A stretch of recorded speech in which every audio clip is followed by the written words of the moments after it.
Stranger Things Season 5 is right around the corner, the final season, so we've been looking back at Seasons 1 through 4 to refresh everybody's memories. Here is a complete recap of everything that happened in Season 3. I bet you're wondering how I got here.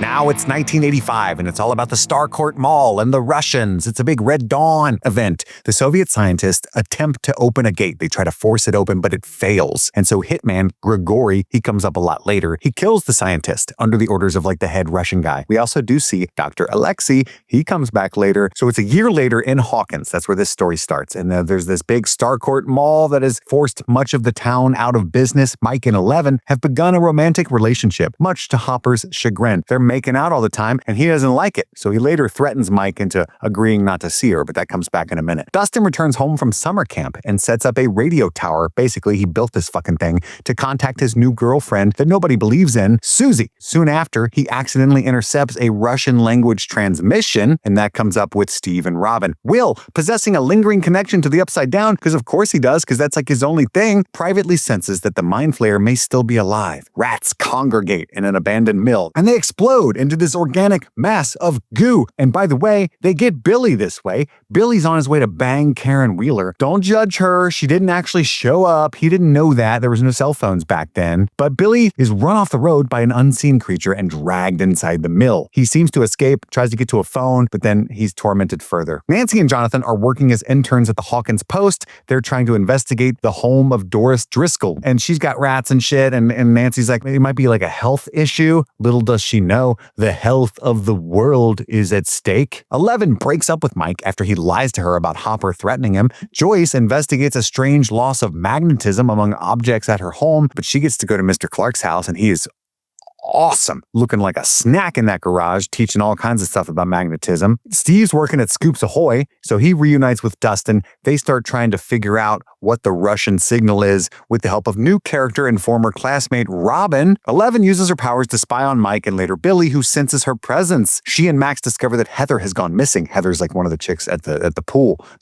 He works as a lifeguard. You remember this. Nancy and Jonathan find reports of missing fertilizer and strange behavior among rats across the town, and they discover Mrs. Driscoll herself eating fertilizer in her home, chowing down on that shit. It's disgusting. Will fights with Lucas and Mike over their disinterest in playing Dungeons and Dragons and flees to Castle Byers to be alone. He destroys it. It's so sad. It's one of the most powerful moments in the show. A loss of innocence when you realize your friends are moving on. It's sad, dude. Robin suspects the Russian message references a shipment arriving at the mall later that night. She, Steve, and Dustin watch armed soldiers oversee the delivery. Joyce convinces Hopper that the demagnetization is linked to the abandoned Hawkins lab. That's what she thinks, right? It all traces back to the lab, right? Hopper is attacked by Grigory, that Russian guy from earlier. He gets his ass beat like Steve. Max and Eleven track down Billy at Heather's home, but it turns out Heather and Billy are fine. They're all just in there eating dinner with their parents and acting like everything's all hunky-dory. But once the kids leave, Billy and Heather beat the shit out of the parents and subdue them and bring them to the mill to be possessed by the Mind Flayer. Uh-oh. Mike and Lucas find Will, and Will reveals that the Mind Flayer is still alive. Hopper and Joyce force the town mayor, Larry Klein, to reveal that he helped the Russians buy the properties all across Hawkins. And then at Starcourt Mall, Dustin, Steve, and Robin enlist the help of Lucas's sister, Erica, in order to access the suspicious shipping room. And for a lifetime supply of ice cream, she's down. The four discover that the room is an elevator, sending them hurtling far beneath the mall. Nancy and Jonathan are fired by their boss, Tom Holloway, which is Heather's father, for harassing Mrs. Driscoll, but really he's trying to cover up the rat mall that he's building.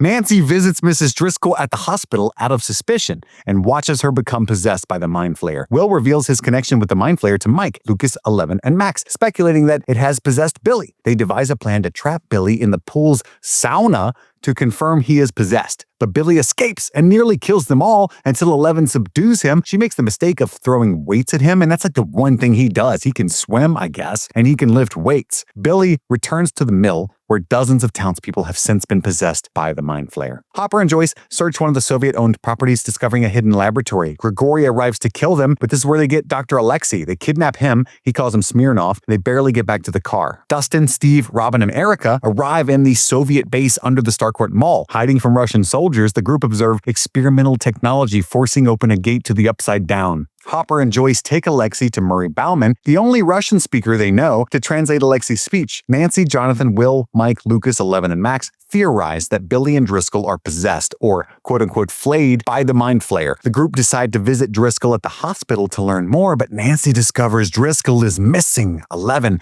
reconciles with Mike while at the hospital. Nancy and Jonathan are attacked by Tom and Bruce. Realizing that Tom and Bruce are possessed by the Mind Flayer, Nancy and Jonathan decide to attack. After killing Tom and Bruce, the two guys fucking melt and they form one gross monster. That's a shock. And 11 uses her powers to scare the monster away, and the monster's like, bleh, and then it like melts into the drain and shit. It goes back to the steel mill. It's like its base. In the Russian base under the mall, Steve and Robin are captured, drugged, and interrogated, but Dustin and Erica are able to get away, come back, and then rescue them. Murray's translating everything with Dr. Alexei for Hopper and Joyce. There's this whole funny bit where he wants a certain kind of slushy and shit, but eventually he says, look, we're trying to open a gate, and I'll help you shut it down, I guess, as long as you give me the right flavor slushy. Hopper tries to inform Dr. Owens, but Joyce insists that they return to Hawkins immediately because she's like, hey, the kids are probably wrapped up in all this shit. They always are. Meanwhile, Grigori, the assassin, he corners Klein at the Hawkins fair, the big 4th of July thing that's going on. He's like, you better find that Hopper guy that's dressed like the guy from Miami Vice or I'm going to beat your ass to death. Mike argues with Max about relying on 11's powers, and Max is like, she can do it. She could girl power. And Mike's like, I doubt it. To find the Mind Flayer, 11 uses her powers in an attempt to psychically communicate with Billy. Learning of his troubled childhood, she goes like full Inception mode, like 3 dreams deep. Billy senses 11's presence, giving the Mind Flayer access to their location, and reveals that the Mind Flayer plans to kill her in revenge for closing the gate, except that's not really what's going on if you've seen season 4. The Flayed converge on the mill, where they are absorbed into the Mind Flayer's proxy, right? So they all become one giant goo monster, the Meat Flayer, if you will, and the creature finally breaks through the roof and begins to hunt 11. At Hopper's cabin, Will senses the Mind Flayer approaching, but also you can see the giant fucking thing right outside, so he's useless. The Mind Flayer and 11 attack and injure one another. While the creature is incapacitated, the group flee to safety after breaking into a supermarket to kind of heal up and get some snacks and shit,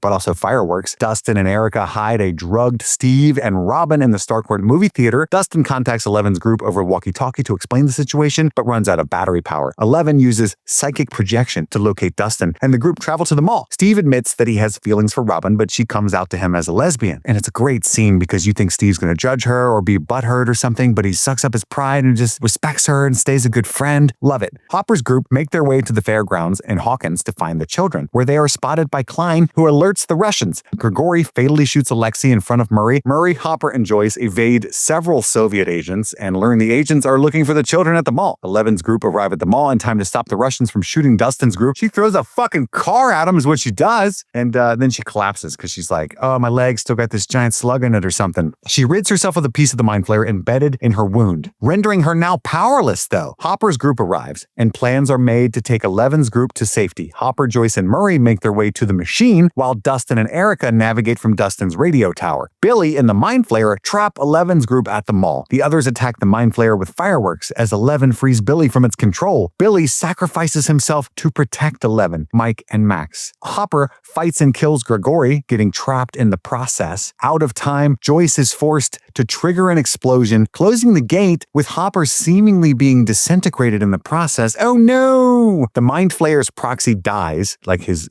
manifestation, his goop pile, as Dr. Owens arrives with military forces. 3 months later, the deaths are covered up, Starcourt is destroyed, and a disgraced Mayor Klein is arrested. The Byers family and a still powerless 11 prepare to move out of Hawkins. Mike and 11 confess their love for each other and make plans to meet at Thanksgiving. In Kamchatka, it's a Russian place, Russian guards are instructed to feed a prisoner, but not the American, to a captured Demogorgon. What? And there's everything that happened in season 3. If you like Stranger Things, be sure to check out our podcast, Streaming Things, available on all platforms, and like and subscribe to this video because we still have to recap season 4, so ring that bell.